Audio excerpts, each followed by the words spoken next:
Hello and welcome to Ask the Undertaker. It's an open and honest look into funeral service brought to you by Golden Gate Funeral Home and Crematory. But we have a new format. We're now the reality show.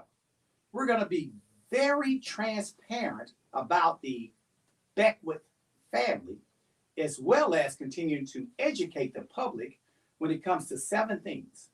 And those 7 things are: number 1, pre-need; number 2, insurance; number 3, last will and testament; number 4, it is a living will; number 5 is a payable on death, as well as number 6 is a right of disposition, and number 7 is a last letter of instructions. All right, you probably saw Carol on the phone earlier. She was calling Heaven 97 just to see if they're really open or not. No. The reality is they are no longer in business. They have sold the radio show.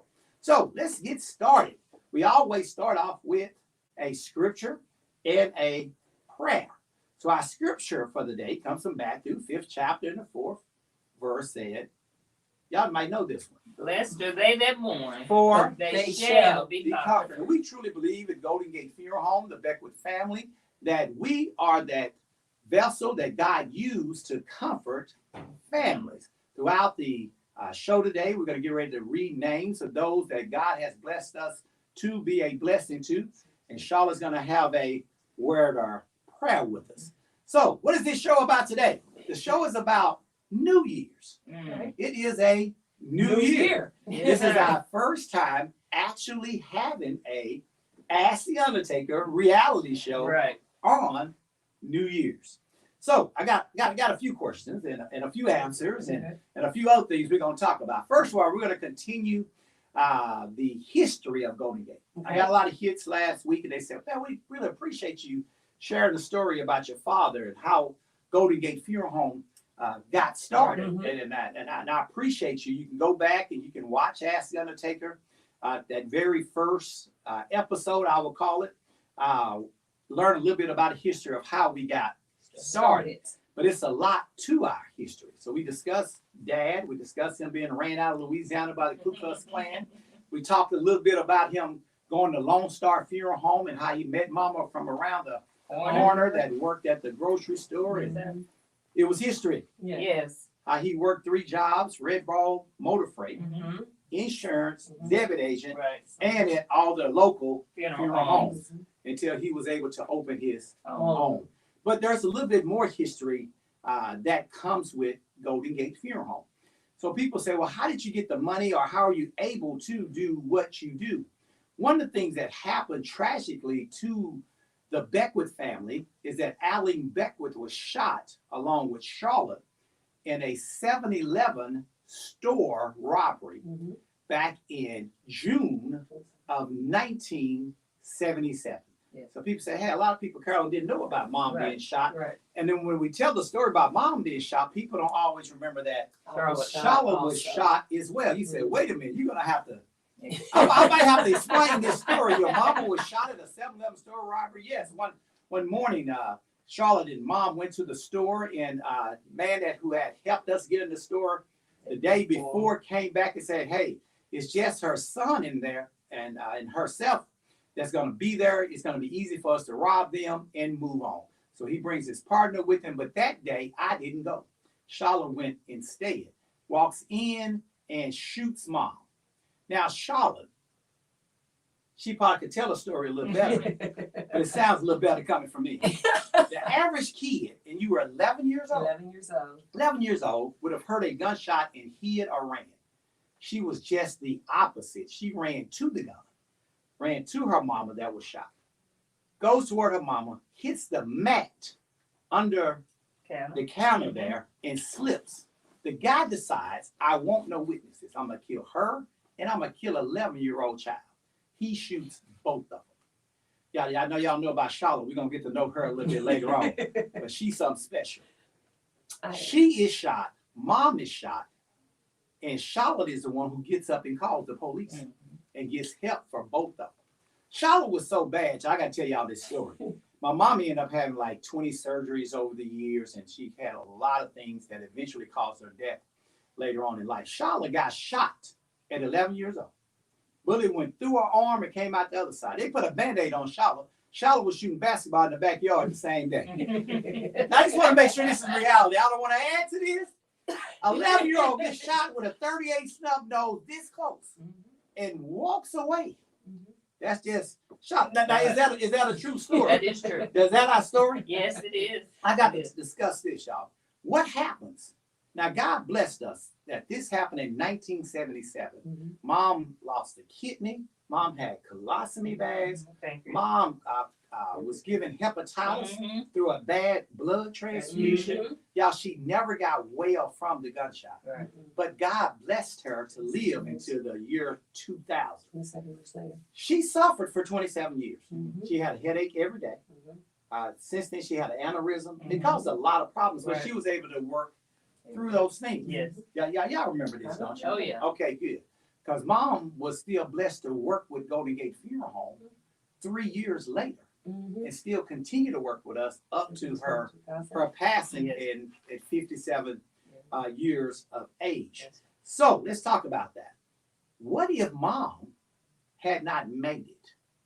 Because how many times were we told She wasn't going to make it. I mean, how many times have a doctor walked out? We was all there as a family. They said, you know, chance is 50-50. Sometimes we got a 20-80. But Mom pulled through every time. Every time. What happened if she doesn't make it in 1977? Why do I want to talk about that? Because I was a minor. You were a minor. Yes. Debbie was a minor. Michael, our brother, had just graduated high school 1 month before his mom got shot. And Carolyn was an adult. So she had 2 adult children because Michael was 18. She had 3 minor children. What happens to us? Y'all listen, we didn't have pre-needs in 1977. Right. We had no idea what our mom wanted for a funeral. We had no idea we was going to have to even think about having a funeral for her. My father, even though he's in the funeral business, nobody's prepared for Mom to pass away. Right. So that's why we tell you right now is that it doesn't have to be sickness. That was it. Mom had no idea if she's going to get shot that day. Charlotte had no idea if she's going to get shot today. What we're saying is prepare for death because you never know where death is. Now, does that make sense? Now that we know better, wouldn't it have been easier for us as children? You as a young adult, that if your mom had prepared for what she wanted. Most definitely would have, and again, he's exactly right in looking back to say that. And that's why we're here every week to let you know as well that the unexpected happens every day. So we're just asking you to get prepared.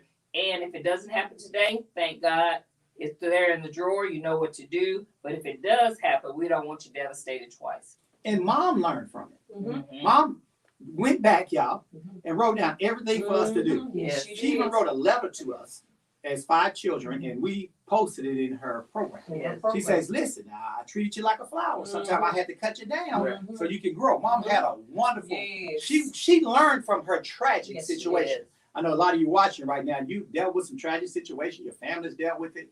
We're saying if there's no other reason to pre-need, we're saying, listen, it could happen, Charlotte. So Charlotte, we gotta let you talk a little bit about that day and how you think it affected you as a person. Well, as a child, I didn't understand what was going on. Only thing I just knew I needed to survive and to help my mother. That was scary to see your mother shot and a man pointing a gun at her and then turn and point a gun at you.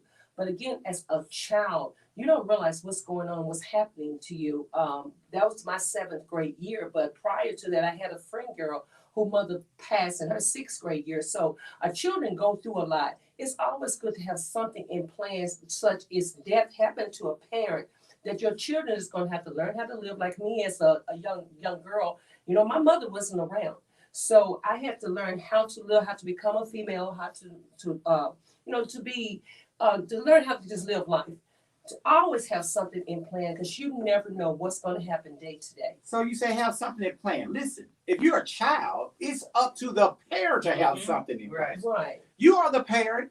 Your children shouldn't have to worry if something happens to them. That's right. Even when they're little kids, because that happened to the Beckwith family Yes, as it did. small children. So let's talk about the impact it had on the Beckwith family. Mhm. Well, first of all, our mother, remember our dad works 3 jobs. Mhm. So how much time is he at the house? Not But bad. nothing- Dad doesn't It's cook, enough he to doesn't sleep. clean, Nothing. he doesn't mow the yard. That's not what Dad did. Dad worked at Red Ball Freight. Mhm. He Insurance worked agent. an insurance agent Mhm. and he worked at the funeral home.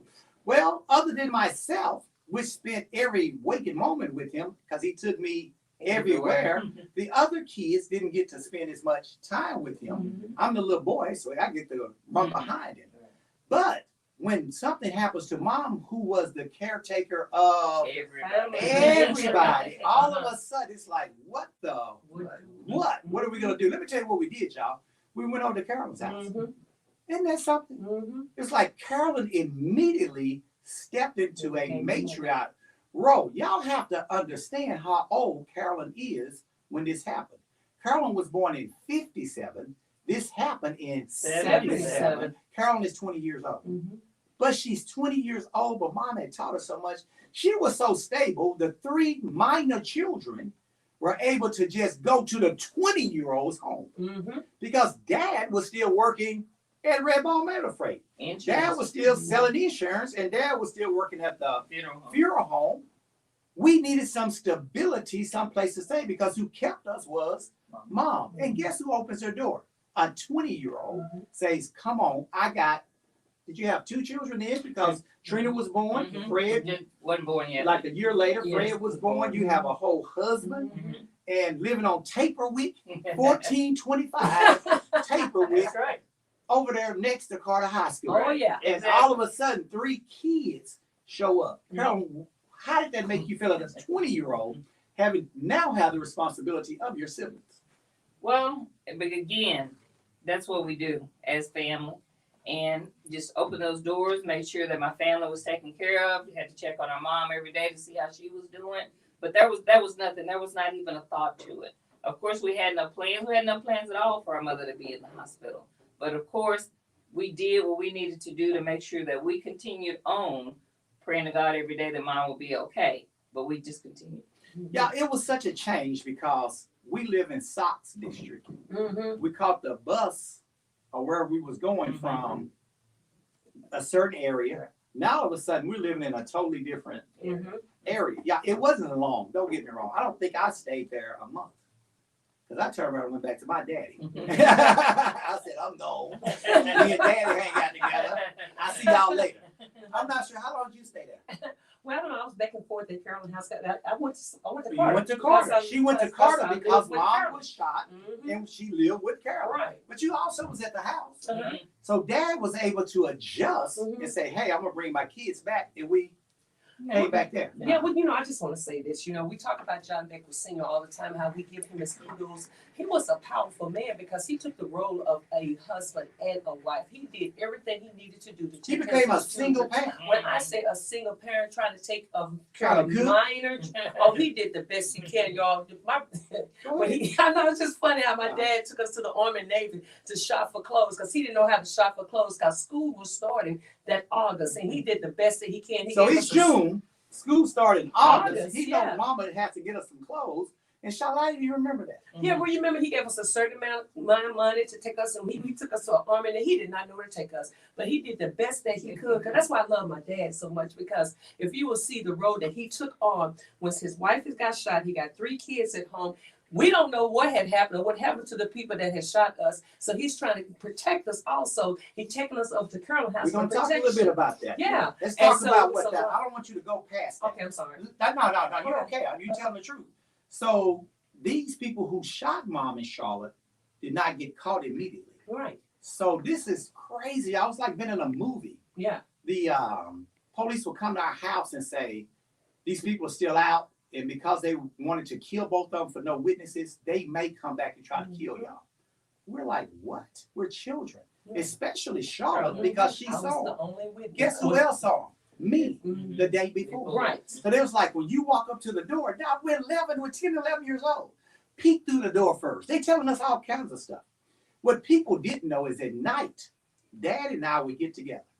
He would take his shotgun and his pistol, and we would ride around every night to every apartment complex and every house, and we went looking for them. I don't know if y'all knew that or not. No. Did you know that? No, I can believe Every that. night. I That's what believe Dad that. and I did. Yeah. And y'all listen, he was like the FBI. He'll go knock on the doors. You know this guy. You know, y'all. We wasn't waiting on them to come to Dimley Drive. Mm-hmm. We was out looking for. Now listen, I'm 11 years old. My dad showed me how to hold a pistol. He showed me how to point it Mm-hmm. because he said, if this goes down, Junior, you know I'm gonna kill them. But just in case they shoot me, I need you to shoot them. Mm-hmm. And y'all, listen, I'm a police officer today, I believe, because of that. Okay. 27 years on the force. And a lot of times people don't know where that came from. Right.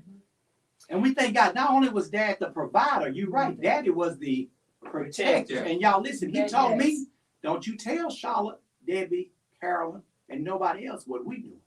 This is between you and I. And we went and looked for them almost every night. You No, I gotta can- remember that? Yeah, because they were saying that the person probably lived because it was in Wynwood Shopping Center at And that we time. went looking for them. And they went into some apartments that was right across the street from Wynwood. There was Trust me, apartments. me and I Dad promise. knocked So on I every do door over kind of there. remember. I do remember that. That's was right. not, So how did that affect the Beckwith family? Well, let's talk about Carolyn a little bit. Why is Carolyn a protector? Why is she a provider? Why do we say she has the stability? Well, she didn't have a choice. So we say Golden Gate Funeral Home, we've been blessed. The owner of Golden Gate Funeral Home, the CFO of Golden Gate Funeral Home, is stable. Mm-hmm. She was raised to be stable. She was raised to be a provider. She still provides for us to this. Today. She still protects us to this. Keep in mind, we moved to a 20-year-old house for protection. Mm-hmm. So now that she's a little older than she was in 1977, you can see why Carolyn is who she is. Now, if you want to know why Charlotte's a fighter, I think I just explained why, right? Exactly. She always have been. She's always been strong. But more important, check this out, y'all. Charlotte has always been a survivor. Mm-hmm. I don't care what life have thrown at Charlotte, she's have survived it. Right. Thank you, Lord. 1977 being shot. 1977 says some people gonna come back and shoot you again, Mm-hmm. and they try to kill you, and she's like, listen, I'm running to my mama, not away from my mama. Mm-hmm. You can see why she's so strong right now. You can see why she grew up as a fighter, because that's just who she is. You can see why I've been a police officer for 27 years. Yes. A lot of people don't understand. They say, well, what do you mean? Like, why would the owner and CEO, people ask me all the time, you are one of the richest people in Dallas. Why do you go put on a police uniform? Why do you go to a gun range? Well, what do you do? People will see me, y'all, and I'll be working Kwanzaa or something. It was like, what are you? Stop playing police. Uh-huh. I tell them, I don't play police now. I went to a police academy, and I'm really good at what I Actually, do. a police But they don't understand where I came from, Right. and what the impact of that did for me. Mm-hmm. Now listen, y'all, I am the baby. So I was 100% completely dependent on my mother and father. I was completely. You guys, listen, a lot of things happen when everything you're dependent on has now completely changed. Mm-hmm. Not only did it change, I was a boy. Mm-hmm. As a boy, remember Daddy's taking me with him, Right. trying to teach me how to be a protector. So I'm saying to myself, I want to grow up and be a protector. Mm-hmm. And I didn't even realize that's what I was dealing with. Right. The reason I was dealing with that is because my sister was shot, my mama was shot.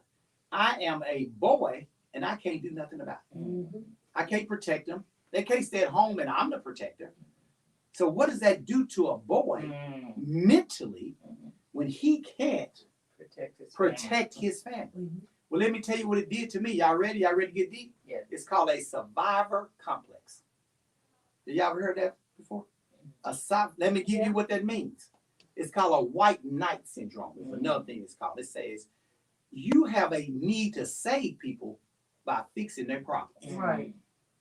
because I couldn't fix it as a Yes. I can see 10-year-old. that. Okay. I have now received that as an adult. Mhm. I just want you to know why I do what I do as a CEO, y'all. Y'all, this is what that syndrome does for you.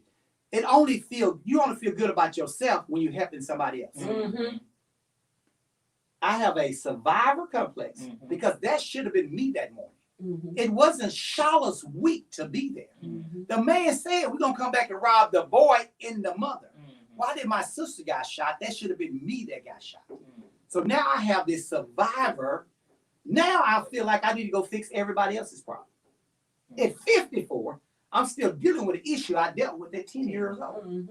It says right here, y'all, you believe helping others is your purpose. Mhm. Mhm. It's like God called me to help. To help others. That's why I do so well in film business. That's why I do so well Yes. with employees, because I have a survivor complex that happened when I was 10 years old. Mhm. This is what it says. You're going to expend so much energy trying to fix others that you're going to end up burning yourself out.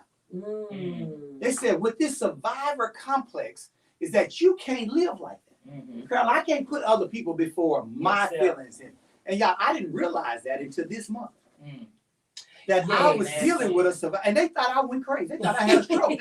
No, I was dealing with a survivor complex, y'all. And people need to understand what happens when you're dealing with a survivor complex, you guys. I take care of folks that shouldn't be taken care of. Mhm. I don't fire people that should be fired. I let people come back that should never come back. And y'all, I'm not talking about coworkers. I'm talking about family. Mhm. I'm talking about friends. Mhm.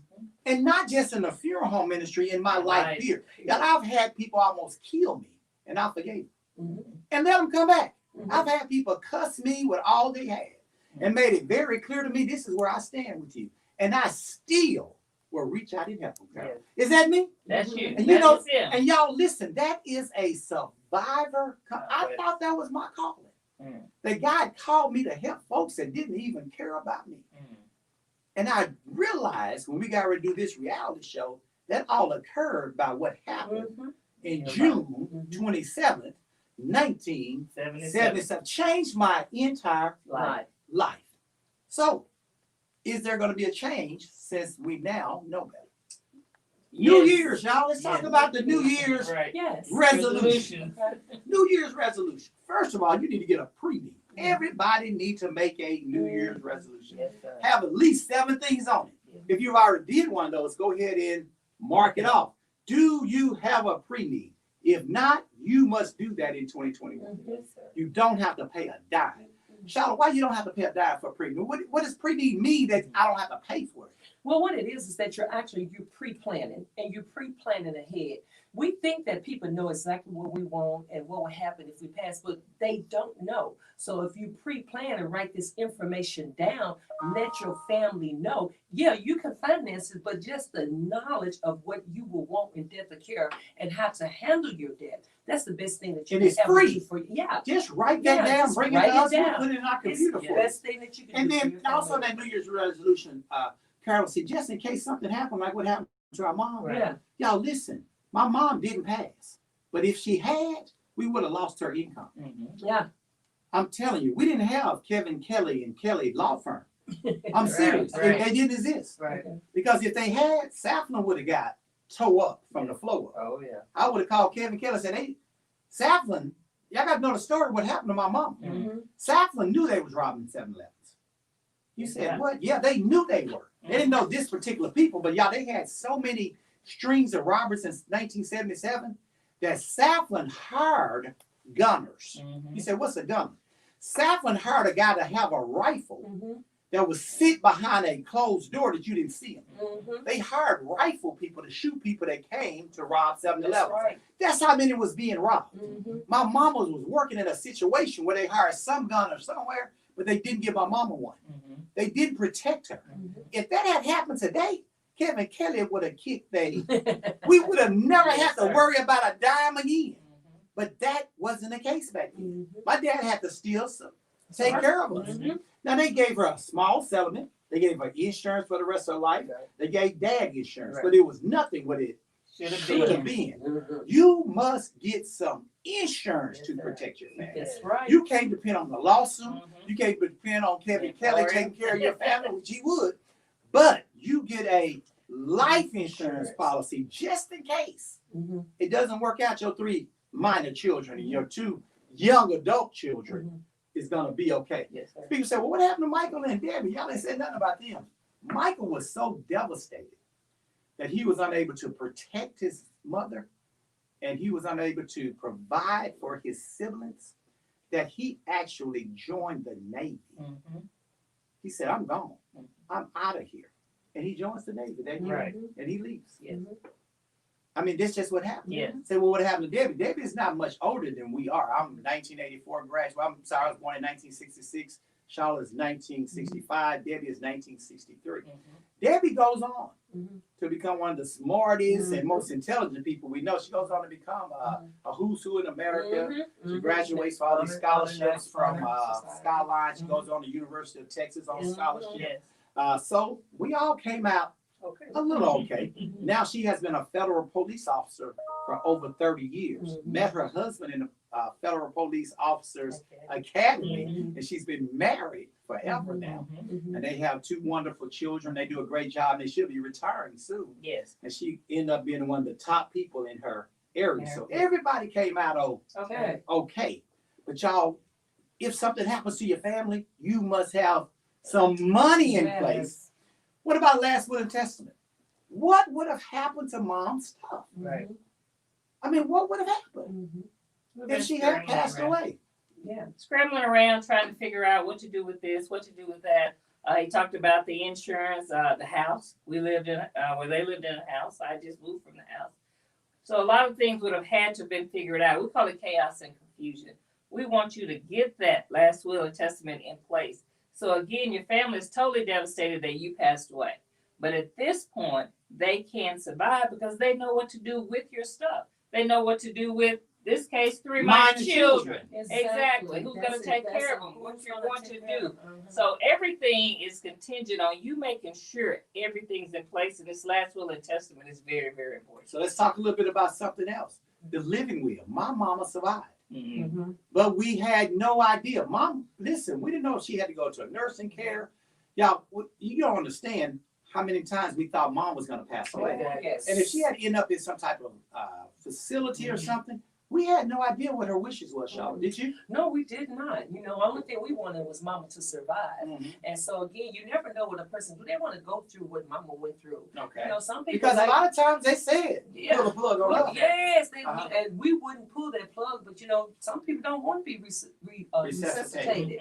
You know, because you know it could be a painful issue. So again, Mhm. in our mind, we want to keep my mom here. So everyone should have some type of living will, which is really a medical directive. If something happened to you, what are your wishes? And it's interesting, y'all, just from conversation, my mom would say, I don't care what happened to me, y'all better try to bring me back. Uh-huh. Y'all, my mom was so sick when she died. She had Mhm. sepsis. She had so many diseases in her. And the doctors and the nurses was begging us, just let your mama go. We said, no. No. Y'all don't remember that debate? Yes, No. yes. We said, I don't care how No. sick she is. Mama always said, Do whatever you everything. she said, can. we're going to break your here. mama ribs. I said, her ribs will Yes. be broke. Mm-hmm. Because what I can't do is walk away from here Mm-hmm. without knowing I followed Yeah, her everything. wishes. Yes, sir. We gonna hurt her. You ain't gonna hurt her no more than she been hurt. Mm-hmm. Well, my mama used to tell me if I got into a fight with a bear, help the bear. That was my mama. You can't hurt Allie and There Beckwood you go. no day Right. of the week. Amen. So when we talk about a living will, we have So lived important. Yes. that. Yes. Right. Y'all listen, my mama died. We had a couple of bank accounts. We had been in business for For a while. a little minute or two. Mhm. We didn't have to struggle about where to go get it from. We were signatures on the account as well as there was a payable loan Yes. debt. So that's what we talk about. So we're on number 5. We got 2 more we're gonna discuss.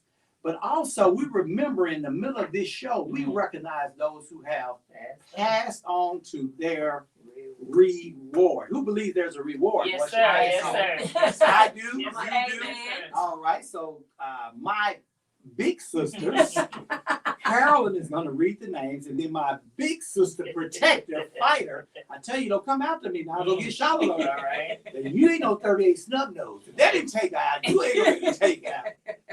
I tell a quick story, y'all. Listen, I grew up in elementary and junior high. Carol, Sean and I went to the same high school. The only reason I didn't get beat up every day because they knew they was gonna have to fight my sister. Right. They did that. So this time we're gonna read the names.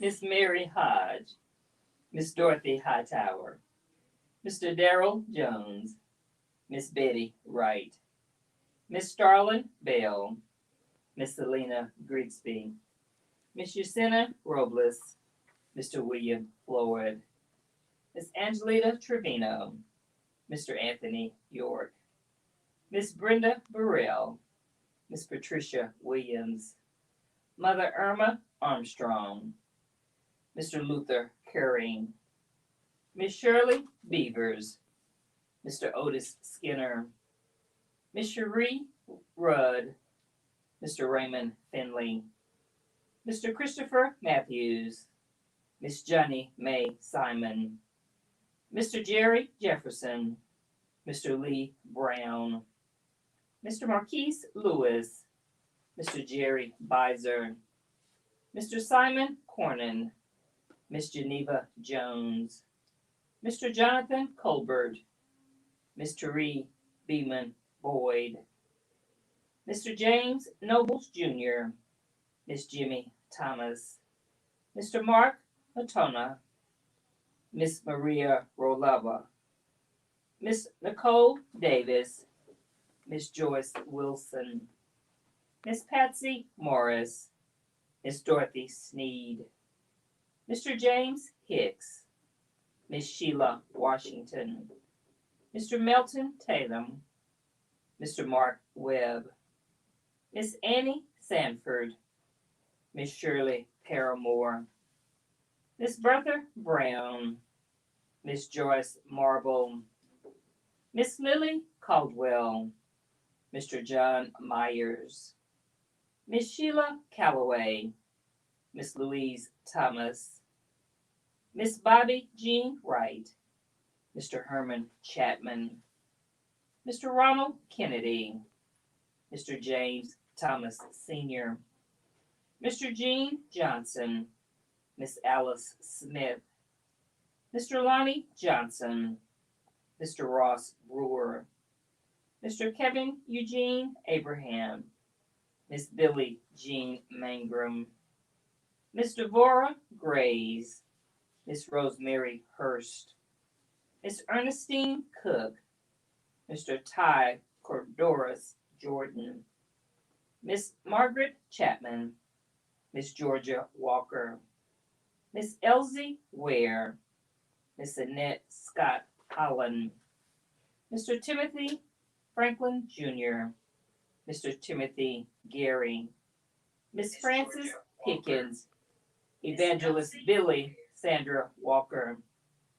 Mr. Michael Ross, Miss Ruth Hubbard, Mr. Ronald Taylor, Mr. Ernest Wilson, Mr. James Johnson Jr., Mr. DeMarco Roberson, Miss Ruth Hillary, Miss Ovilla Reed, Mr. Charles Leach, Mr. Carl Love, Mr. Freddie Jeffers, Mr. Clarence Coleman, Mr. Shauna Harris, Miss Emma Dixon, Mr. Johnny Robinson, Miss Pamela Spencer, Mr. Johnny Buckley Jr., Miss Wanda Judy, Miss Lillian Alexander, Mr. James Shoemake, Pastor Cedric Strickland, Mr. Jose Laura, Miss Patricia Wright,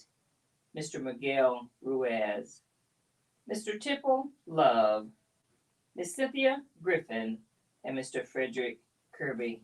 Charlotte?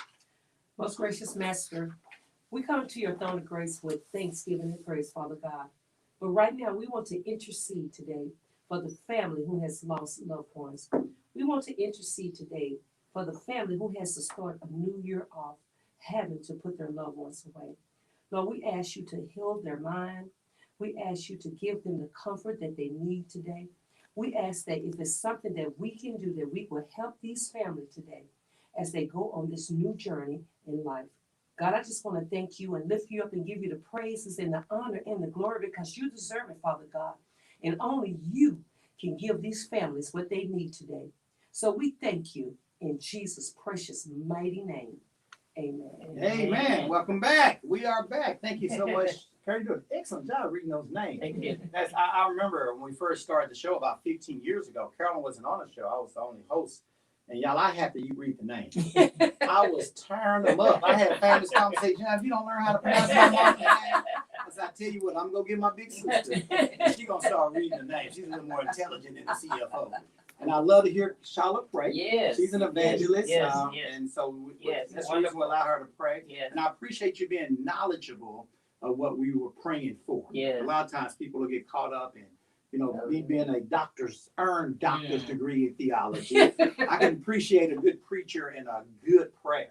Because if you don't have a good one, just go to the model prayer for me. Yes, So they'll be throwing me Yeah. out preaching and praying like we're in the synagogues trying to impress somebody with the words that you're saying. So thank you so much, Charlotte, from praying from your heart. So what are we talking about today? We're talking about New Year's. Yes. We're talking about make sure you have a pre-need in place. Yes. We're talking about making sure we have insurance in place. We talked about a last will and testament, Yes, sir. and we talked about a living will as well as a payable on death if you have any type of bank accounts or any accounts that have money in them. So there's two more things that we have to make sure we cover. First Yes, is the sir. right of disposition, Yes. and then the last one is going to be a letter of last instructions. So I'm going to take a break right now and just say hello to some of the great people that's watching us live right here. Hello, Cousin Dexter.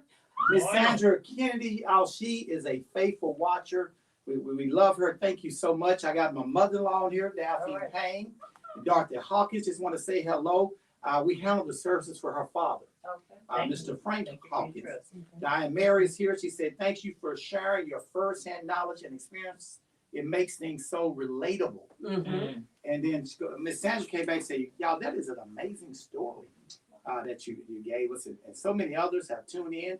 Cousin Tiffany from Tallulah is saying good morning. And then I have some good friends here that came to spend New Year's with us, the Greer family.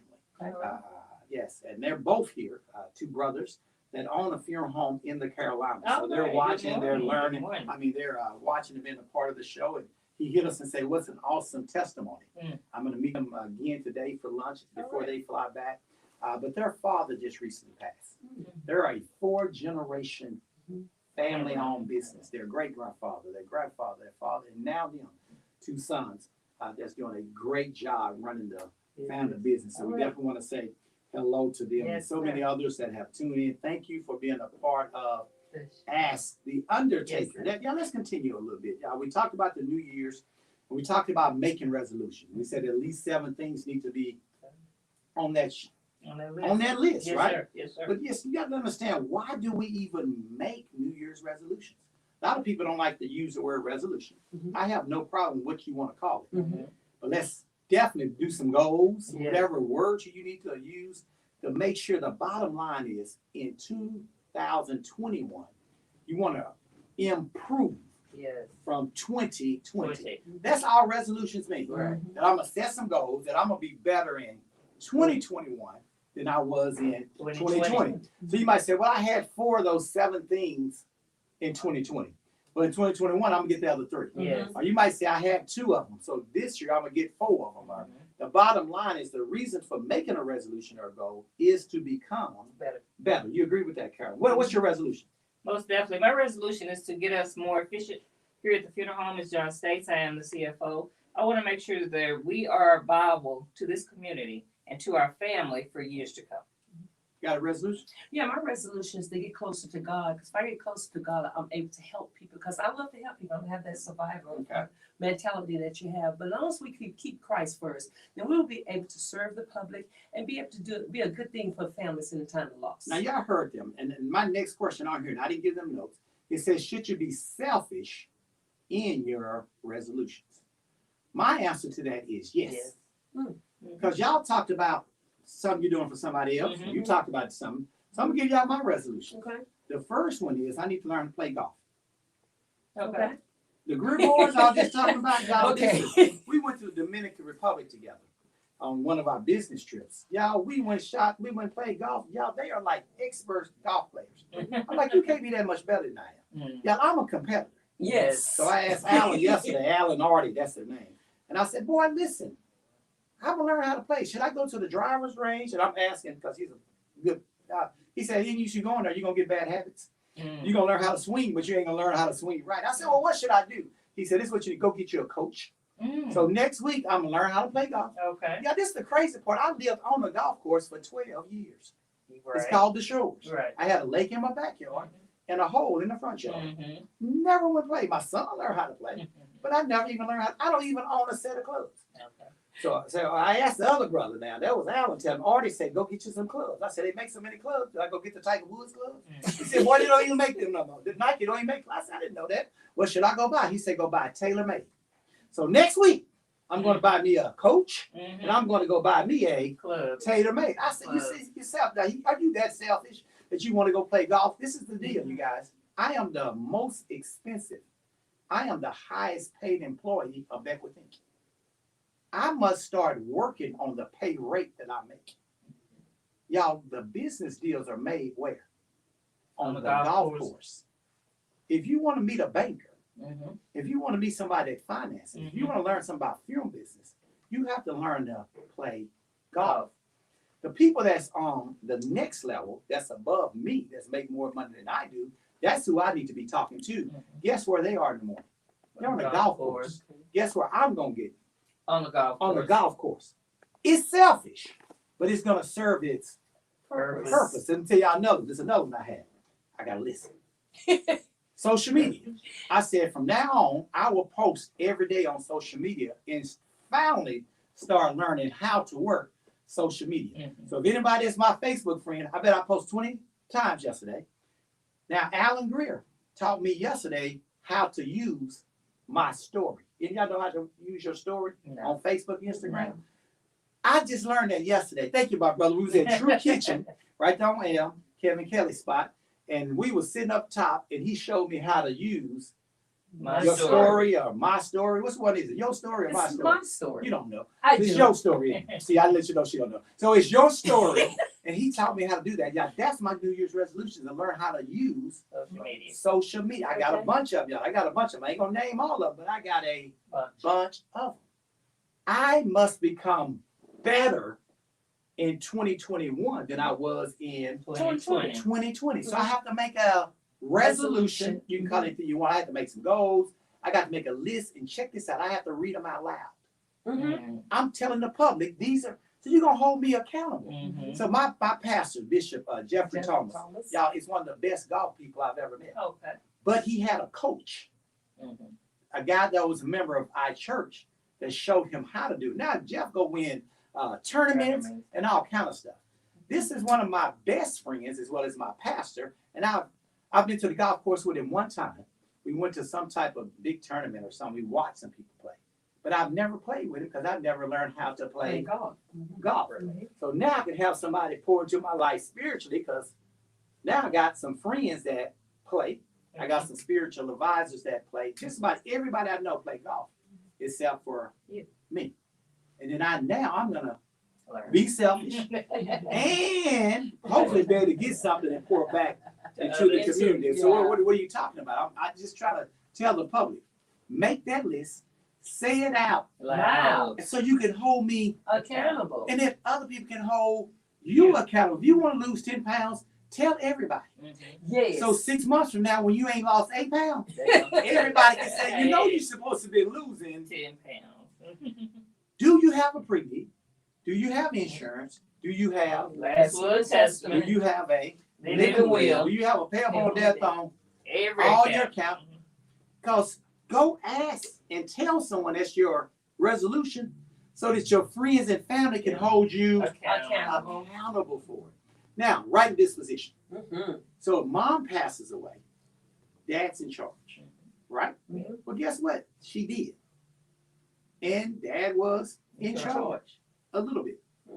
He was legally in charge. But she had 3 daughters. Charlotte, I want all white roses. I want all white I roses. mean it too. Charlotte ain't got to die. How she's going? Who paying for the white roses that you want? Baby That I brother. got to have? Who gonna pay the bill? Here come Michael Beckwith all the way from Tulula.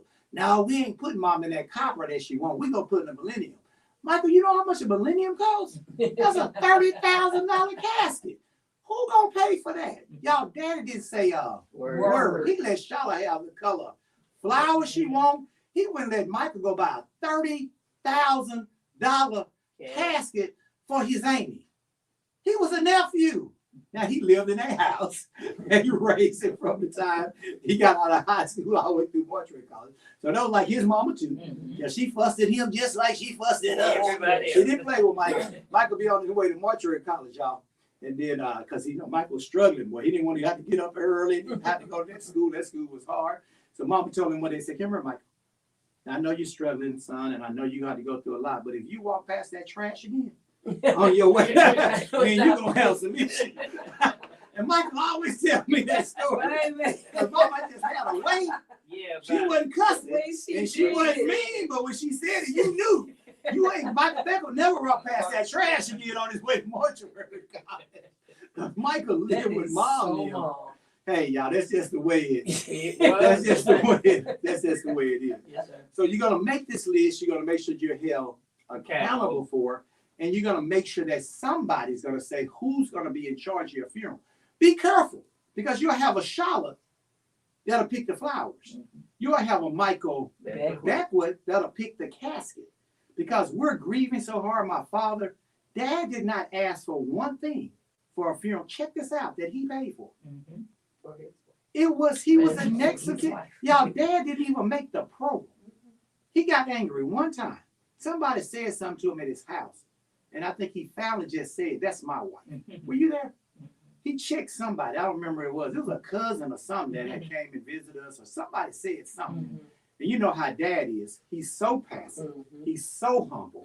But when he gets mad, you better run for the woods. Yes, sir. Now, he never gave us whoopings. He never was a disciplinarian. That was always Mom. But if he ever got mad, he will overcompensate. So that day, it was before Mama's funeral, somebody said, I think we was trying to put the program together. Somebody said something. I was like, okay, Dad. I knew. Let me calm him down because he's about to clear the house. And check it out. It was his house. But we'll get so comfortable. Y'all, we will go to his house like it's our house. How you have a room in somebody else's house? Right. That's my room. How much you pay for mortgage? Okay. What light bill have you paid? And Dad was so humble, he would allow you to do that. And then sometimes you'll catch it. So you better put somebody in charge.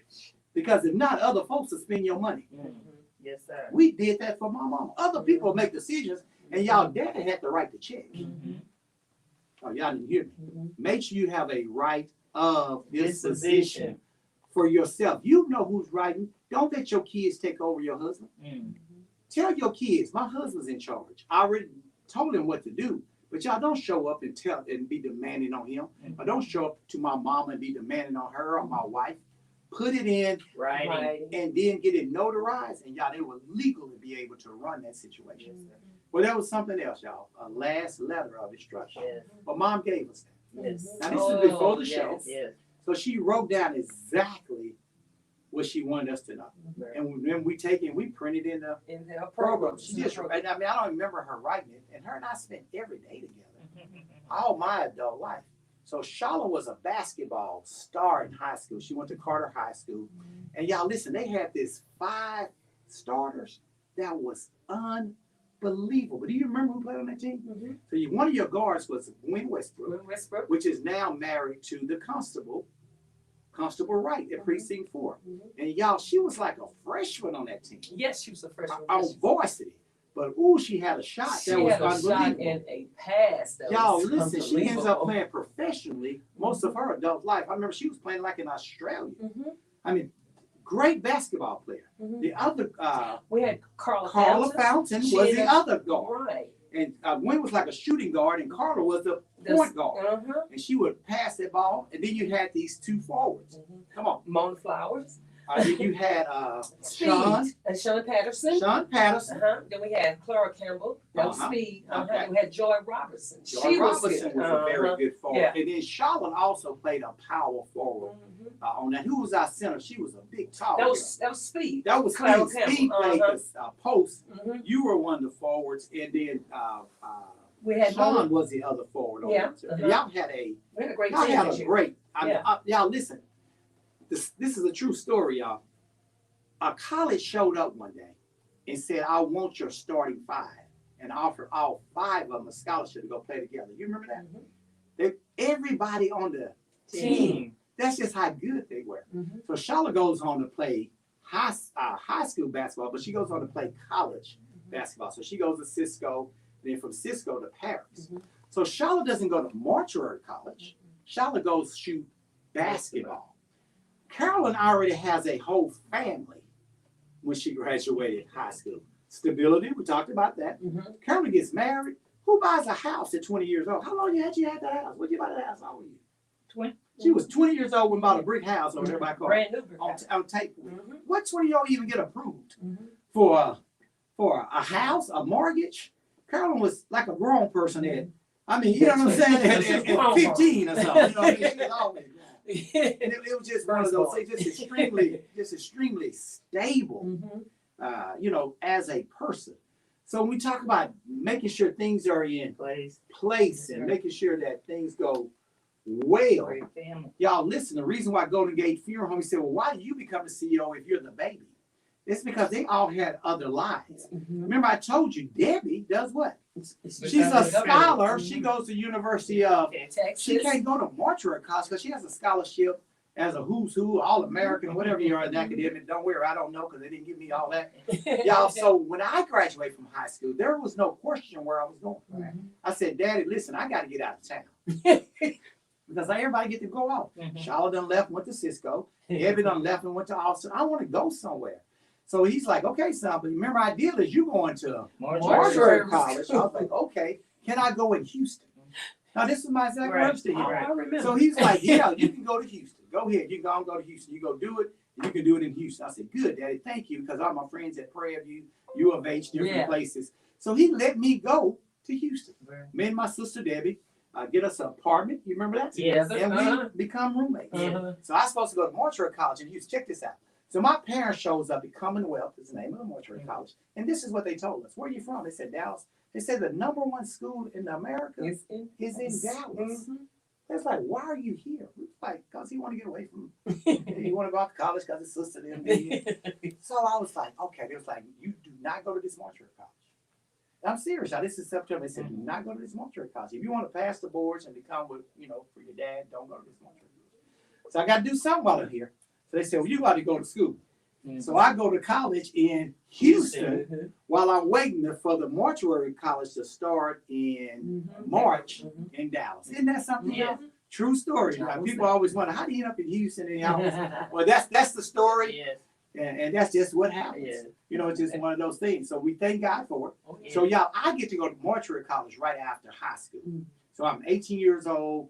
And I graduated when I was 17 years old. I'm in mortuary college at 18 years old. So I'd have been here for 35 years. And you've been here. So you go through college. You're in 2 different colleges. You're a basketball player. And then she comes joins the family business. Carolyn was grown. What people don't know is how many years you spent at AT&T. 13. 13 years, y'all. Let me tell you how old Carolyn is.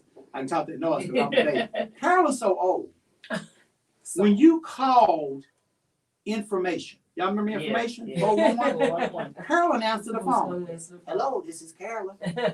And you would say, what is John Beckwith's phone number? Check this out. They didn't have computers. Right. Carolyn had a phone book in front of us. Make sure I'm not making this up.